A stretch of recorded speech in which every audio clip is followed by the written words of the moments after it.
Welcome back po muli dito sa aming channel. Kamusta po tayong lahat?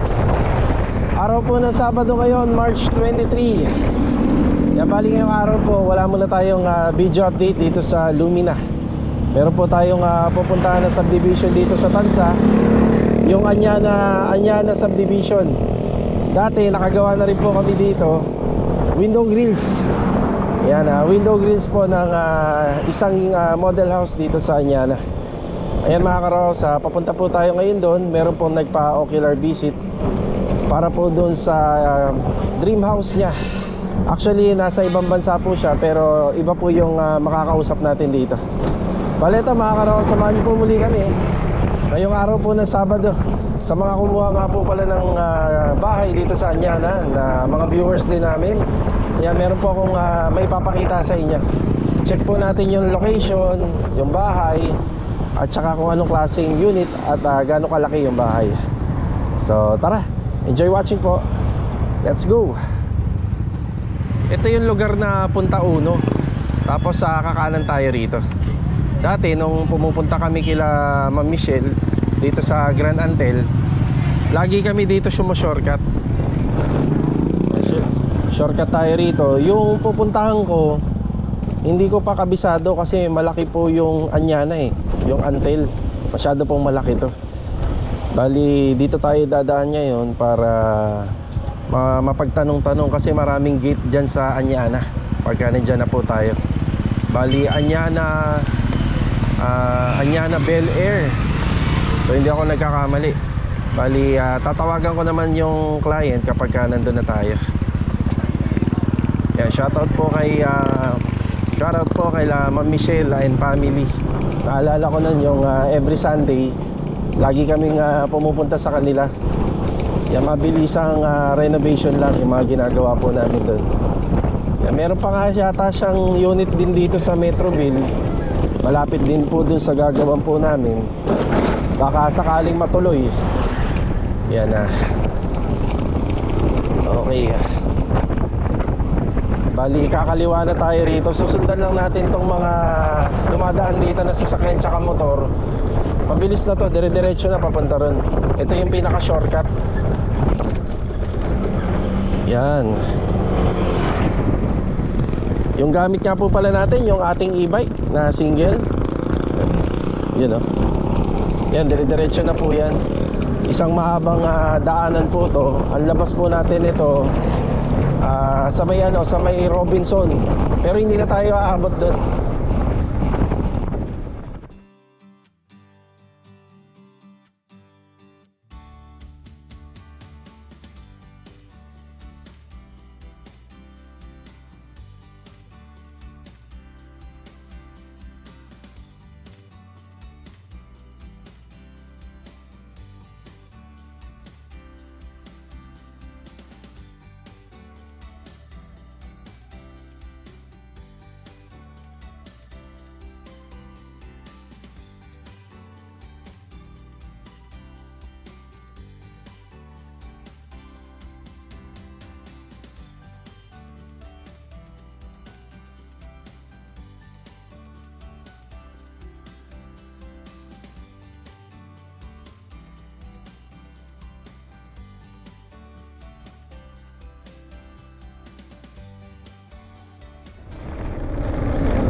Okay, dito na po tayo.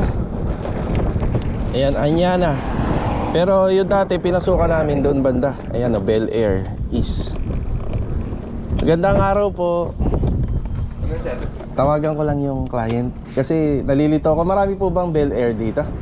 Bel Air East, South, saka West. Sige, tawagan ko lang po muna. Salamat. Nagtanong muna tayo sa una nating nadaanan. Ayan laki po niyan. Ang pupuntahan pala natin is Anyana Bel Air Central 1. Yan dito. Tama nga lang po yung dinaanan natin dito. Kaliwa lang tayo rito. Then yun na. Ayan Ayan, dyan tayo. Bel Air. Ayun Bel Air Central 1. Yun Bel Air Central 1. Ayan, nakapasok na tayo rito. Ito nga po palang Anyana ay Antel din po ito. Bali company rin po ng Antel.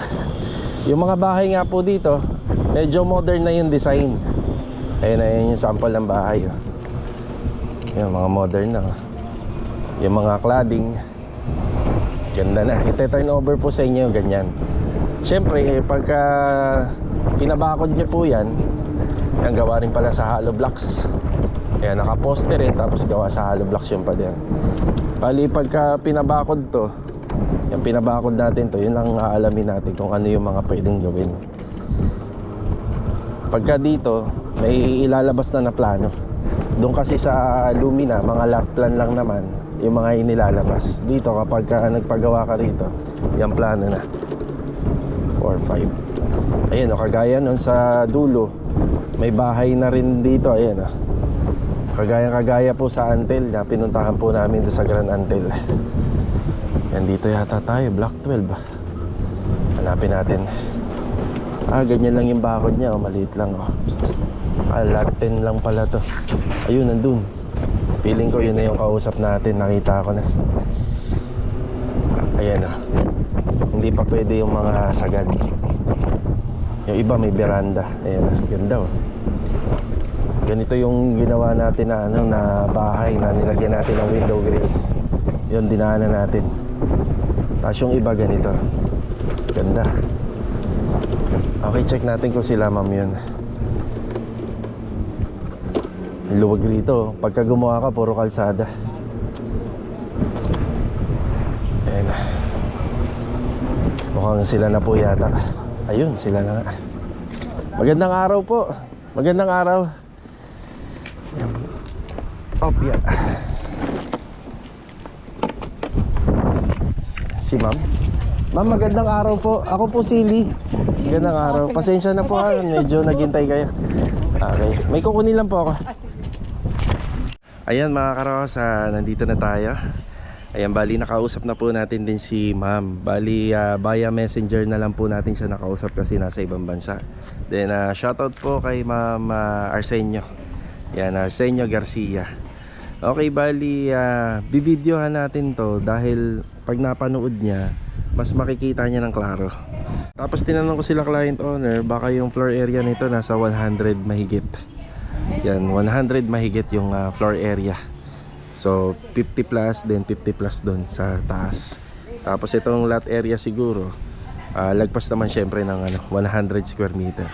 So wala po sila kasing dalang plano. Then tinanong na lang po natin sa kanila. Ayan, meron na po ito ma'am, meter base. Yan, may meter base. Tapos sa tubig wala pa tayo nakikitang metro.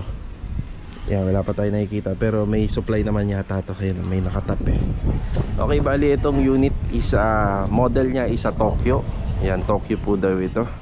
Yan yung style. Ayan po yung, ito po yung design. Ayan, bali yung mga windows dito naka-owning type na glass and aluminum. Tapos steel door naman po dun sa main door niya sa porch. Kita nyo yung mga design dito. Yan, gamit po yung mga biga. Yan, nagkaroon po siya ng design. Yung poste, yan, may design. May cladding din dito. Yan, design gawa sa grills. Tapos ito naman is sa groove line. Yan, groove line. Yan nga po pala yung yung bahay na kagaya po na nilagyan namin ng grills. Okay, bali pagpasok po natin dito, ito yung improve nila, improve unit. Naka na po siya, naka tiles, may mga kwarto.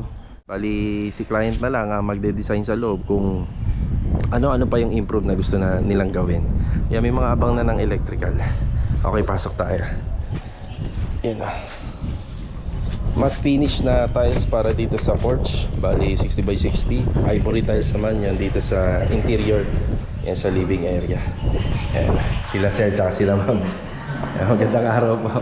So ite-turn over sa inyo to. Bali siguro wala pa yata itong mga receptacle valve. Yan, may mga pa lang. May mga wiring, then may mga abang na para sa aircon. Yan, meron na rin. Ito nga po pala, gawa lang to sa basic. Then molded doors yung ginamit sa turnover. So dito, ang plano ni client owner na nag-usap kami, gusto niyang ipatanggal to para bahagyan lumaki. Maging living area, tapos dito naman dining area, then meron pong bar counter. May sliding door dito sa gilid. Ito provision pa para sa extension. So sa back, sa corner, meron din pong parking space. Yan. Tapos dito, siguro kapag nagpagawa sila, pwede na po itong ipatibag. Yan, naalamin pa po natin yan dito sa subdivision. Yan, bali naka-granite stone po yung kanyang turnover dito sa kitchen. Yan o, granite. Tapos meron pong space para sa cabinet. Sa toilet and bathroom naman, ito yung itsura niya. PVC. Yan, PVC door na may louver sa baba. Yan, naka-owning type window din. Yan, meron pong abang sa kisame. Yan, daanan po yan para sa mga electrical line and sanitary line. Yung space para sa shower, standard to. Yan, 80 cm. Yan, medyo malawak-lawak para pagka gusto mo magpalagay ng shower enclosure, hindi po mauntog yung siko mo. Yan, gusto ni client dito ma-improve po lahat to. Pati yan sa vanity, water closet, gusto niya magkaroon ng shower enclosure dito. Yan, sa heater, may abang. Yung maganda rito. Hindi na masyadong magastos sa electrical. Kasi may mga abang na, may mga linya. Tapos gusto niyang improve po yung ating ceiling. Ito lang yung yung stairs. Kaya nagkaroon po ng uka rito. Yan, sa hagdanan po yan. Yan, sa hagdanan tayo, bali sa railing, handrail, bali tubular. Tapos wood planks naman po sa ating steps. Then sa riser, yung gawa po sa harduplex. Ayun sa kwarto. Yeah, railing. Ceiling, bali harduplex. Yan, harduplex po yung ceiling or fiber cement board. Tapos may tatlong kwarto po rito. Yung sa flooring, isa vinyl. Yan, vinyl po to. Yan. Kadalasan dito sa second floor, minsan light material na lang. Lalo na kapag ayaw mo ng malamig sa paa. Itong magandang vinyl. Tapos nasa gitna yung kanyang toilet and bathroom. May toilet and bathroom din dito.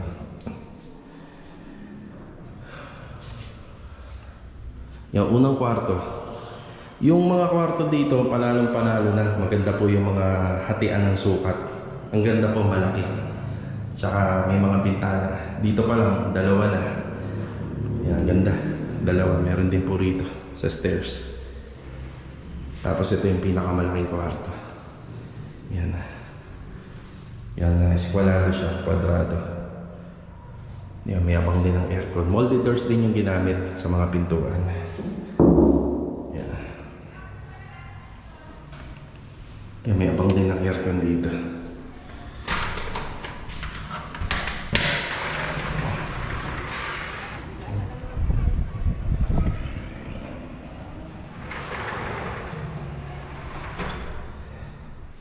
Nung nagkausap kami ni client owner, sabi niya, gusto niya pa daw palakihan yung ibang kwarto.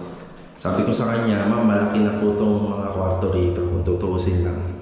Kasi hindi pa yata nila nakikita ng actual. Kaya ito, nung binidyohan natin, at least kahit pa paano mapapanood niya. Yan. Dito, bahagyang kumuha pa ng sukat dahil sa toilet and bathroom.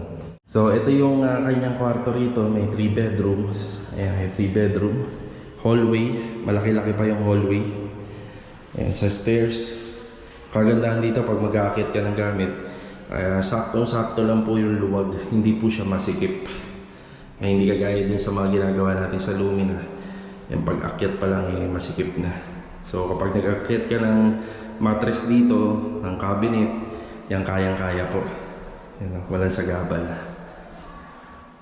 Okay, ito yung 3 bedroom dito sa second floor. Bali, yung unit na to is yung Tokyo Model House unit. Meron po siya sa gitna, toilet and bathroom. Malamig dito. Ang lalaki ng mga bintana. Ganda. Tapos pagka nagpa-window grill siguro dito sa loob. Yan, sa loob po maglalagay. Dati yung ginamit namin, pwedeng 3-port by 3-port na tubular, pwede rin pong Pwede rin po siyang square bar. Yan sa loob po ilalagay. Tapos iiwasan po yung mga may handle. Ay iiwasan po para madali pong mabuksan. Bali Ma'am Garcia, ito po yung inyong unit. Ayan. So wala pa akong idea kung yan na ba talaga yung wiring lang. Tapos si client na po yung magpo-provide po ng receptacle valve or ng ilaw. Or lalagyan pa siguro nila yan. Yung mga nakababa lang yung mga wire para po sa ilaw. Tapos dito, ang suggest na lang po namin dito, kung nakukulangan po kayo sa mga ilaw, so magpapakisami po kayo panibago. Yung panibagong kisami na lang PVC panel para madagdagan pa natin yung ilaw. Yan, kung hindi naman, may mga ibang paraan pa kung gusto nyo na ito talaga lang yung ceiling. Meron pang ibang paraan para mapagapang natin yung mga wiring. Yan. Pero mas maganda po baklasin para every ilaw may junction box sa splicing. Yan. Okay na po tayo rito. Yan. Hagdanan. Bali yung hagdanan na to, wood plank siya na pininturahan po ng haspe. Tapos ang ginamit yata rito clear gloss. Yan, clear gloss. Tapos yung ano niya, yung pinaka sidings niya gawa po sa bakal. Yan, gawa sa bakal yung sidings. Yan, mapapaluwag pa nga po pala talaga to kung ito ay tatanggalin. Kapay natin. Ito, hanggang dito yung yung kanyang pader. Tapos ito gawa na lang po sa Piston board.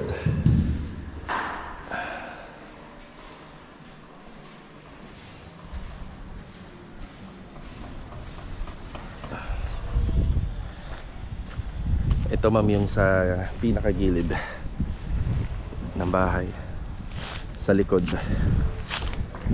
Ayan. Likod.